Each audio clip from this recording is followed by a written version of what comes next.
4 pilar NLP.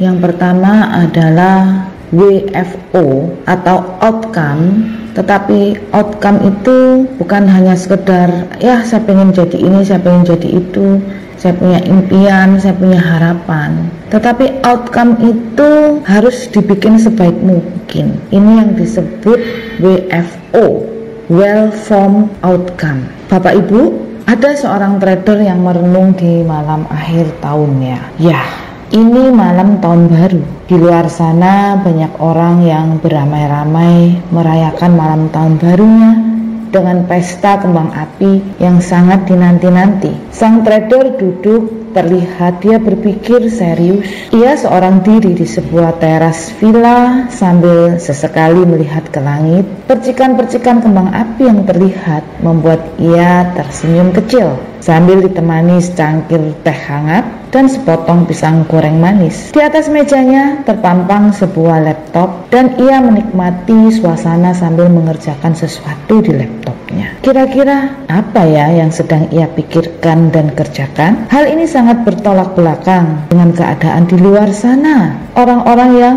hanya berhura-hura, orang-orang yang hanya memikirkan sesaat saja hari ini. Ternyata yang dilakukan oleh sang trader adalah menyusun masa depan. Ia mengevaluasi berbagai pencapaian di tahun yang sudah lewat, terutama secara finansial, melalui hasil tradingnya selama 1 tahun. Dan wow banget, tampak sekali satu kepuasan yang terlintas pada wajahnya. Ternyata ketika ia menemukan banyak outcome sasarannya, terwujud. Dalam 1 tahun, dia lihat ada begitu banyak outcome yang sudah terwujud. Sekarang dirinya semakin yakin jika strategi yang telah diterapkan memang benar-benar the best. Strategi apa ini?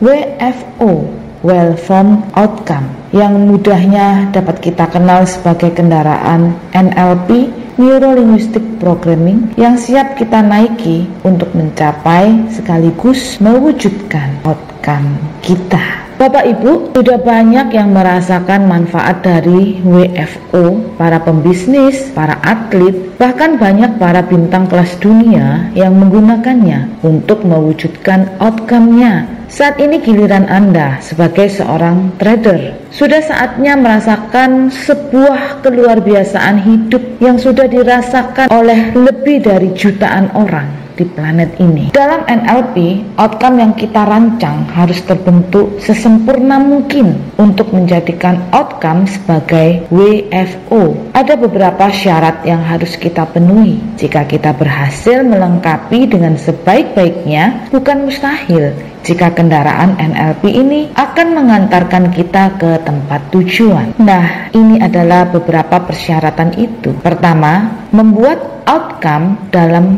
pernyataan kalimat positif. Contoh kalimat negatif adalah seperti ini. Saya tidak mau rugi trading. Ada kata tidak mau, ada kata rugi. Contoh kalimat positif adalah sebagai berikut. Saya mau profit konsisten. Di situ tidak ada kata tidak dan tidak ada kata rugi, tetapi memiliki makna yang sama. Contoh lagi, kalimat negatif. Takut trading forex karena tekniknya tidak aman. Sedangkan kalimat positifnya adalah saya mencari teknik yang aman. Dengan begitu, saya akan berani trading forex. Intinya sama.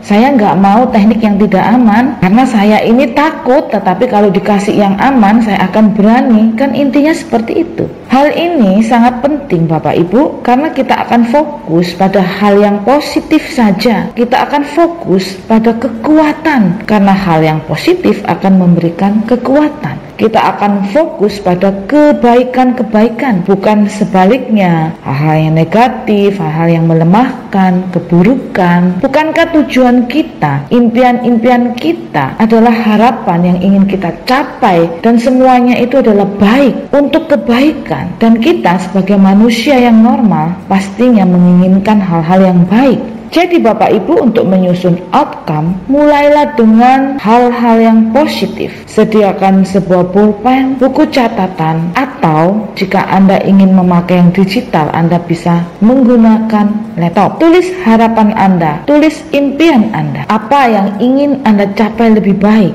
Anda belajarlah terlebih dahulu dan membiasakanlah diri dengan impian-impian kecil dulu. Jangan terlalu muluk-muluk, kan namanya belajar, ya. Oke, yang kedua, pastikan outcome berada dalam genggaman kita. Sebagai seorang trader, pastikan jika impian Anda ada dalam kekuasaan Anda, bukan berdasarkan orang lain. Karena kita tidak bisa berharap atau mengubah orang lain.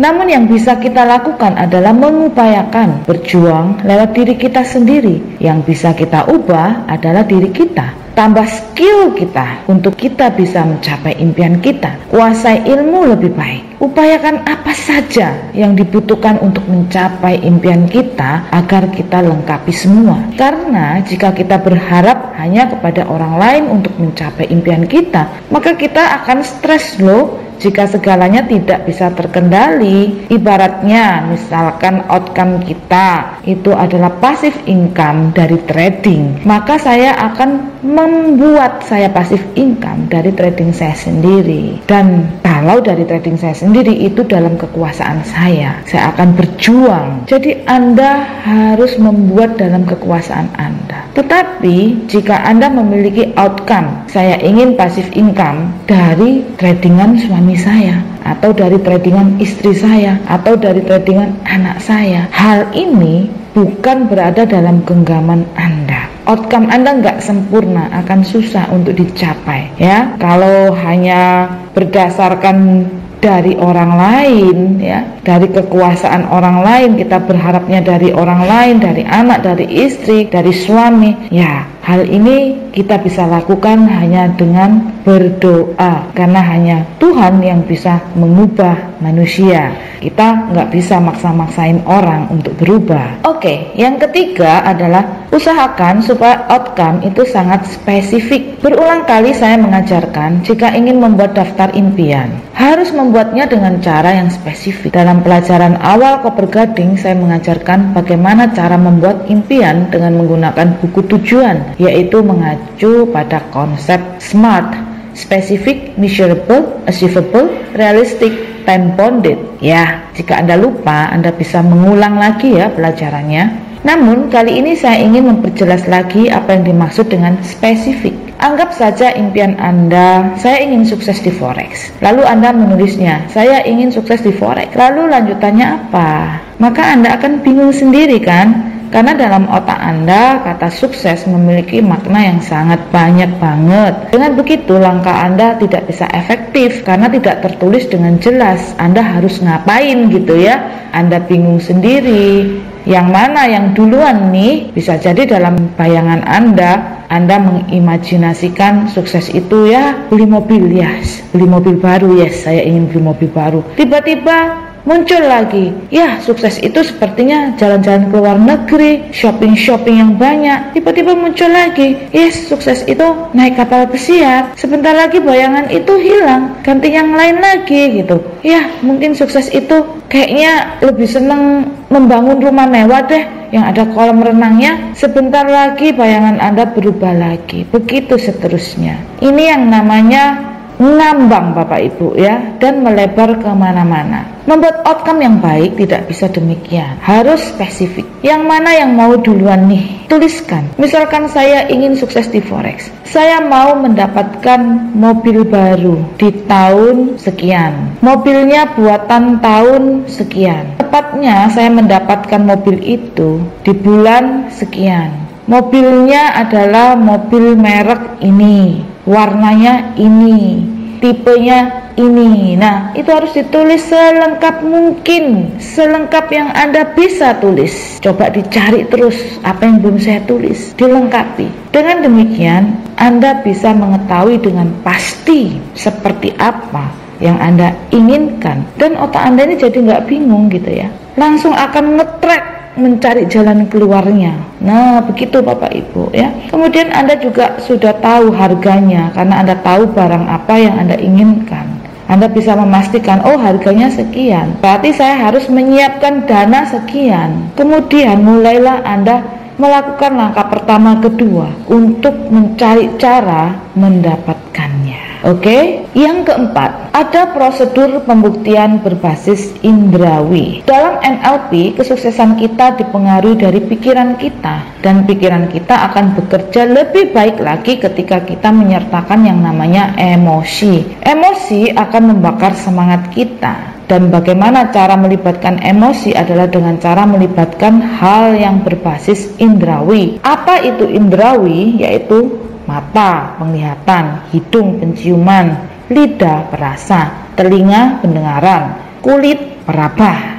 Jadi pikiran ini akan bisa bekerja lebih baik ketika ada emosi. Apapun itu, baik emosi positif maupun emosi negatif. Orang bisa panas hati ya sampai melabrak orang lain karena dia mendapatkan emosi yang negatif. Demikian juga sebaliknya, hal-hal yang positif ya Bapak Ibu. Dalam mencapai impian diri kita harus terus bisa bergerak maju menuju impian kita tepat waktu. Oleh karena itu, ibaratnya kendaraan itu butuh mesin yang kuat, bahan bakar yang penuh. Kalau dalam diri kita dibutuhkan yang namanya motif dan motivasi. Motif adalah kekuatan utama sebagai alasan Anda untuk menggapai impian Anda yang akan mendorong laju Anda. Sedangkan motivasi itu perlu diberikan terus-menerus sebagai nutrisi di saat Anda mulai melemah untuk menggapai impian Anda. Motif adalah dasar dari diri Anda untuk membuat sebuah impian dan untuk mempertahankannya. Gitu ya Bapak Ibu. Motif serta motivasi ini bisa mempertahankan diri Anda agar tetap terus memiliki semangat yang menyala ya. Dan hal ini perlu melibatkan yang namanya emosi indrawi agar pikiran Anda terus-menerus tertuju pada impian itu. Misalkan saja motif Anda adalah anak-anak Anda. Kasihan anak-anakku kalau aku nggak punya duit. Jadi aku harus bekerja terus-menerus sampai sukses, sampai mendapatkan uang sekian. Hal ini sangat berguna bagi anak-anakku untuk biaya sekolahnya agar saya bisa memberikan pendidikan yang baik untuk masa depannya. Kalau enggak, gimana anak-anak saya ini? Anda bisa bayangkan betapa sedihnya perasaan Anda. Nah, itu melibatkan emosi sehingga memunculkan motif Anda, yaitu anak Anda memberikan semangat. Kemudian membayangkan kalau misalkan Anda sudah berhasil, anak saya ini pasti bisa sekolah dengan baik. Anda bisa bayangkan pakai seragam anak Anda, sekolah di sekolah favorit. Anda bisa bayangkan di sana anak Anda senang dan anak Anda sudah lulus. Wah, tentunya masa depannya akan cerah. Nah, kemudian muncullah perasaan senang itu. Nah, inilah yang disebut dengan emosi, dan itu perlu dilibatkan indera Anda, kebahagiaan Anda. Mungkin Anda bisa melibatkan perasaan Anda bisa nangis bahagia. Nah, seperti itu ya. Saya ingin memberikan contoh, misalkan Anda mendengar sebuah cerita. Di sana nih ada kecelakaan dan korbannya meninggal. Ya udah, mungkin Anda mendengar, oh kasihan ya, biasa saja. Anda bisa bedakan dengan ketika Anda melihat sendiri kejadian itu. Anda melihat korban yang meninggal, kemudian Anda melihat lukanya parah, Anda melihat darahnya. Yang manakah yang lebih membekas dan lebih masuk dalam pikiran Anda? Tentunya yang Anda melihat sendiri ya. Mungkin saja setelah Anda lihat seharian Anda akan terbayang-bayang terus darahnya, ngerinya seperti apa. Hal itu akan melibatkan indrawi Anda, mata Anda ya. Ketika Anda melihat sendiri, wow, mata Anda melihat. Kemudian telinga Anda, mungkin Anda melihat orang yang nangis-nangis ya, atau orang yang mengatakan ayo tolong. Nah, itu telinga Anda mendengar, itu mempengaruhi emosi Anda. Hidung Anda mungkin yang mencium bau anyir darah, mungkin kulit Anda yang mungkin tersentuh oleh orang-orang yang berada dalam kerumunan. Ya, Anda disenggol-senggol ke sana sini, didesak-desak, dan saat Anda melihat, Anda tertegun, lalu Anda mulai menelan ludah dan terasalah pahit ya, karena tegang. Maka seluruh indera Anda terlibat, maka emosi Anda akan terbentuk dengan kuat. Jantung Anda mulai berdetak kencang. Nah, itu akan diingat seumur hidup Bapak Ibu, dan mungkin bisa mengubah perilaku kita. Lain kali kalau nyetir mobil hati-hati ya, jangan kencang-kencang. Nah, ini ada kejadian yang luar biasa. Nah, seperti itu. Dalam hal membuat outcome, Anda harus cari motifnya dulu. Lalu Anda mulai mengimajinasikan dan libatkan indera Anda sampai seperti hal itu beneran terjadi, sehingga Anda merasakan emosinya. Misalkan saja anak-anak Anda sebagai motif. Rasakan betapa sedihnya jika Anda tidak bisa sukses. Demikian juga Anda bisa melibatkan emosi kebahagiaan Anda saat Anda sudah mencapai sukses. Betapa senangnya Anda saat Anda membayangkan hal ini semua. Sertakan juga seluruh orang-orang yang Anda masukkan dalam motif. Jadi dibayangkan orang-orang itu. Alami sendiri pembuktian indrawi ketika outcome tercapai. Bayangkan jika kita sudah berhasil mencapainya. Bagaimana perasaan kita? Bagaimana gambarannya? Ucapan-ucapan seperti apa yang kita dengar? Dan lain sebagainya. Itu yang dimaksud dengan melibatkan seluruh indera kita. Walaupun itu nggak ada beneran, nggak kejadian beneran, tetapi Anda bayangkan, Anda pikirkan. Dan ketika Anda bayangkan dan pikirkan, pikiran bawah sadar itu akan menangkap bahwa hal itulah yang terjadi. Itulah konsep sistem pikiran bawah sadar. Oke? Selanjutnya, yang kelima, pertimbangkan konteksnya. Hal ini sangat penting untuk memberikan tanda bahwa impian Anda itu sudah tercapai. Jadi tugas menggapainya ini sudah selesai. Biar tidak bias, pada hari yang sudah ditentukan, Anda harus tahu dengan pasti saat itu Anda berhasil dengan outcome Anda, yaitu pada saat Anda di mana. Kalau enggak kan bingung, pikiran kita ini bingung kapan ini sudah tercapai apa belum, dia nyari-nyari terus ya. Jadi Anda harus tentukan pada saat saya tercapai itu saya di mana. Jadi tempatnya ditentukan, kapan waktunya ditentukan, dengan siapa Anda tentukan, orang-orangnya siapa aja. Walaupun tidak harus dengan siapa-siapa, misalkan saya sendirian juga ya boleh. Kalau memang outcome itu untuk Anda sendirian gitu ya. Contohnya, saat saya mencapai outcome saya membangun sebuah rumah impian dan itu sudah jadi, maka pada tanggal sekian di jalan, misalkan Raja Wali nomor berapa gitu ya, saya akan berfoto di depan rumah saya yang baru bersama dengan anak saya, istri saya. Saat itulah saya berhasil. Anda tulis seperti itu ya. Ini harus Anda tentukan konteksnya seperti apa. Dan pada saat hari itu beneran hal itu terjadi, maka lakukan apa yang sudah Anda tuliskan itu, dan Anda mempunyai satu kenang-kenangan, ini outcome saya sudah tercapai. Seperti itu ya Bapak Ibu.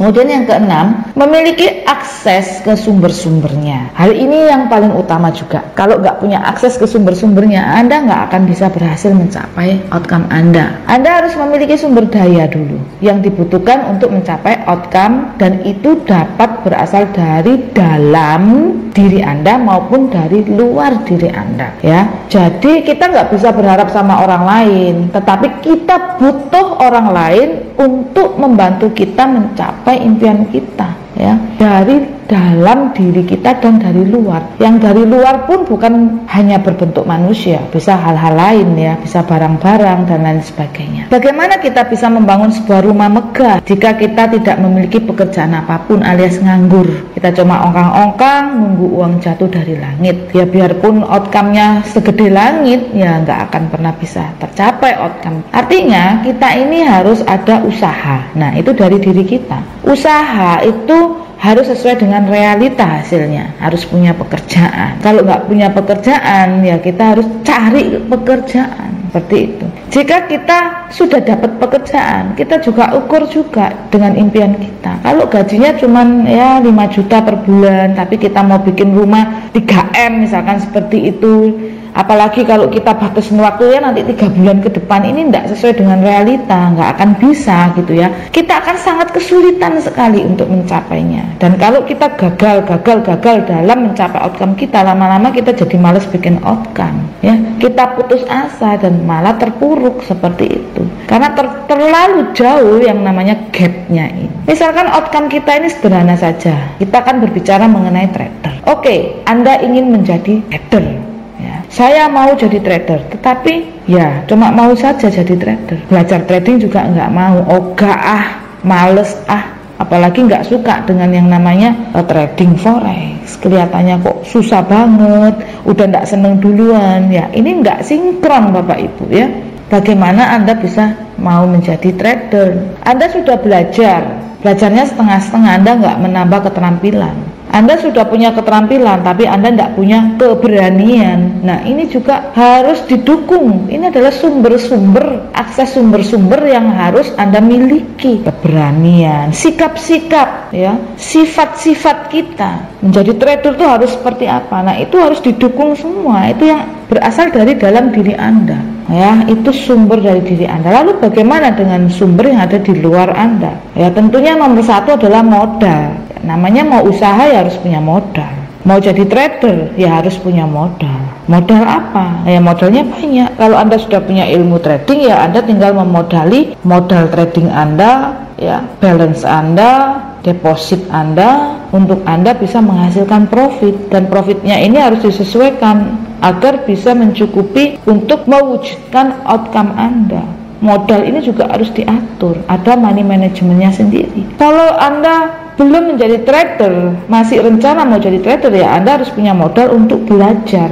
Belajar itu kan kursus itu kan bayar. Kalau Anda memilih menjadi trader robot, ya Anda harus punya modal untuk beli robotnya. Kan seperti itu ya Bapak Ibu. Modal ini adalah sumber yang dari luar yang menjadi pendukung kita. Lalu selain modal uang juga ada alat pendukung perangkat dan lain sebagainya. Hal ini sudah pernah saya sampaikan di pelajaran-pelajaran saya yang lalu, yaitu modal itu bukan hanya berupa uang. Perangkatnya itu apa aja kalau mau menjadi trader? Ada internet, ada laptop, ada HP, macam-macam lah Bapak Ibu ya. Jadi apapun outcome Anda, misalkan bukan jadi trader pun, saya mau jadi ini, saya mau jadi itu, saya mau dapat ini, dapat itu, harus ada dukungan sumber-sumber yang dari dalam diri Anda maupun dari luar diri Anda. Ya, oke. Jadi langkah praktis sebagai referensi saja untuk Anda agar bisa menjadi trader. Yang pertama modal, kemudian tentukan mau trading manual atau robot, kemudian cari mentornya, gurunya atau perusahaan yang menjual robot yang bagus, yang baik. Saya sudah memberikan kiat-kiatnya untuk mencari mentor dan perusahaan yang baik ya. Di pelajaran-pelajaran saya di YouTube bisa Anda cari. Kemudian Anda harus mau belajar atau menambah skill. Meskipun Anda trader robot, Anda juga harus paling nggak paham gitu loh. Apa yang Anda kerjakan ini paham, walaupun Anda tidak harus trading sendiri. Kemudian berikutnya melakukan dengan konsisten dalam proses. Dilakukan karena kan ada prosesnya. Nah, prosesnya untuk mencapai impian itu kan tidak langsung mulus kemudian naik terus akhirnya mencapai puncak. Nah, enggak kayak gitu, bisa naik turun. Forex pun demikian, jadi trader bisa untung rugi. Nah, itu akhirnya perlu yang namanya money management. Ngitung modalku berapa, profitku berapa, kerugian itu bisa mencapai berapa, kira-kira untung bersih itu berapa. Itu pun kira-kira. Kalau sampai gagal ada fundamental, berarti saya harus mundur lagi sekian. Berapa modal yang harus saya sediakan untuk mencapai impian saya? Dari profit itu kan semua harus dihitung. Nah, dengan begitulah maka Anda akan mencapai outcome Anda, alias Anda akan sukses. Kemudian yang ketujuh, pastikan tidak ada batas untuk mencapai outcome. Jadi Bapak Ibu jangan membatasi diri Anda dengan pikiran tentang sesuatu yang seolah-olah hal itu adalah baik dan mendorong Anda sukses, apalagi mengucapkannya. Ya, ingat jangan mengucapkan. Contohnya, ada seorang pecandu rokok dia meyakini ya, keyakinannya itu keliru, padahal dia yakin jika merokok dapat memberikan inspirasi. Dia mempunyai satu keyakinan yang keliru. Jadi dia mengikat dirinya seolah-olah dia itu hanya dengan merokok dia bisa mendapatkan inspirasi. Jadi selama sang pecandu ini belum merubah mindsetnya tentang merokok itu, dirinya akan kehilangan inspirasi ketika bekerja tanpa rokok. Ya jelas, orang dia meyakini kok kalau nggak ada rokok saya nggak dapat inspirasi, rokokan langsung dapat inspirasi. Wah, akhirnya dia terus nyandu rokok terus, ngerokok. Oh iya ya, ngerokok saya kok enak ya, dapat inspirasi. Padahal itu hanya dari permainan mindsetnya saja. Nah, itu dia membatasi diri. Gimana kalau nggak ada rokok? Ini ngomong kosong aja, nggak ada rokok seterusnya, ya dia nggak dapat inspirasi terus. Dia nggak akan bisa bekerja karena nggak dapat inspirasi. Akhirnya sukses tidaknya dia tergantung pada rokok. Contoh lain, saya sebagai seorang trader, saya hanya bisa trading saat saya ditemani kopi, saat saya sendirian. Maka ia sudah membatasi dirinya Bapak Ibu. Suatu saat ketika dia pergi ke suatu daerah dan nggak ada kopi dan daerah itu rame, dia nggak sendirian, maka dia nggak bisa dapat duit. Padahal saat itu momen tradingnya itu bagus, teman-temannya profit semua. Kemudian pastikan apakah outcome tersebut layak secara ekologis. Hal ini yang paling saya jaga, yaitu bekerja mencapai impian dengan cara yang layak secara ekologis. Apa gunanya saya menjadi seorang trader yang banyak uangnya, mungkin kaya raya, tapi saya membuat orang lain banyak susah, saya merugikan, bahkan membuat orang banyak miskin. Mungkin pertanyaan berikut ini dapat memandu kita semua. Apa yang akan terjadi jika kita sudah berhasil? Apakah saya membuat orang lain sengsara dan menderita? Nah, ini hal yang sangat perlu Bapak Ibu. Contohnya, marak sekali yang namanya money game. Sampai saat ini pun masih marak trading forex yang hanya sebagai kedok, yang sebenarnya di dalamnya itu adalah money game. Saya kasih contoh saja yang sudah scam ya Bapak Ibu, karena yang belum scam saya nggak bisa ngomong, walaupun saya sudah melihat itu ciri-cirinya money game. Misalkan saja GCG yang namanya trading balance, itu kan sudah scam, uangnya orang berapa miliar aja itu udah hilang semua. Yang namanya trading MIA yang tiba-tiba diloskan begitu aja, hilang uang berapa miliar, ya saya nggak tahu, mungkin triliun juga ya. MIA yang katanya trading, itu kan money game Bapak. Ya mungkin Anda pemain money game, mungkin Anda pernah ikut GCG dan Anda nggak rugi, Anda bangga, wow yang lain rugi, saya loh bisa beli rumah satu. Nah mungkin Anda ikut MIA, saya loh untung, karena Anda cari orang, Anda cari mangsa. Yang Anda mangsa itu rugi, tapi Anda untung, Anda bisa beli mobil Ferrari, ini dari MIA ini. Saya punya teman, bangga banget, dia ikut MMM, dia bisa beli rumah satu. Aku nggak rugi C, katanya gitu. Aku bisa tuku omah siji, katanya gitu. Saya cuma berkata dalam hati, orang Jawa bilang batin, iya kamu nggak rugi, tapi itu uang temen-temenmu yang kamu mati. Ini yang disebut dengan bekerja secara sadis, tidak ekologis. Nah ini yang harus kita hindari. Dalam NLP tidak ada yang salah, tidak ada yang benar. Semua bergantung pada persepsi sudut pandang. Tetapi semua harus diukur. Ukurannya adalah ekologis tidak. Nah seperti itu ya. Buatlah outcome kita sebagai trader yang justru ketika kita sukses maka banyak orang yang mendapatkan kebaikan dari kita. Itu yang paling penting. Oke? Yang ke-8, pastikan langkah pertama yang harus dilakukan. Kita harus mengetahui cara untuk melakukan pijakan pertamanya. Bahkan pendakian ke puncak tertinggi di dunia pun dimulai dari pijakan pertama. Segera temukan cara pertamanya dan segera mulai sekarang ini. Ini yang dimaksud dengan kendaraan sukses. Jika Anda memilih kendaraan sukses Anda adalah trading forex, itu adalah pijakan pertama Anda. Lalu lakukan pijakan kedua, yaitu kepada siapa Anda belajar. Misalkan robot, di mana Anda harus beli robotnya. Ya, anggap saja Anda belajar dan beli robot di Super Mega Profit. Maka lakukanlah itu dengan serius. Usahakan memilih mentor dan perusahaan yang komitmen dengan perjalanan perusahaan yang sudah cukup panjang. Seperti Super Mega Profit ini kan sudah sekitar 12 tahun. Kemudian saya menjadi trader sudah sekitar 15 tahun. Nah, ini kan panjang banget. Jadi Anda bisa pantau baik tidaknya Super Mega Profit. Nah, supaya apa? Supaya ketika Anda mengerjakan outcome Anda agar Anda bisa tercapai sampai selesai Bapak Ibu, Anda perlu orang-orang yang komitmen yang bersama dengan Anda, sumber dayanya ini Bapak Ibu. Kenapa? Karena tidak sedikit yang perusahaan tuh hanya ya buka itu hanya ya coba-coba lah. Kalau Anda mendapatkan perusahaan seperti itu, mentor yang seperti itu kan payah Bapak Ibu. Baru Anda rintis, tiba-tiba bubar, Anda ulang lagi, nah capek banget gitu ya. Oke, jadi selesai sudah Bapak Ibu ya untuk WFO ini, Well Formed Outcome. Jika kita ingin mendapatkan pencapaian-pencapaian besar dari setiap outcome yang sudah dirumuskan, jadikan WFO ini adalah gangan Anda, sebuah sistem Anda yang Anda pegang untuk Anda gunakan. Sudah saatnya kita mulai melakukan dengan cara yang tersistem untuk mencapai kesuksesan kita. Selamat mewujudkan sasaran-sasaran dalam kehidupan Anda semua. Jadikan hidup Anda menjadi lebih hidup dengan WFO.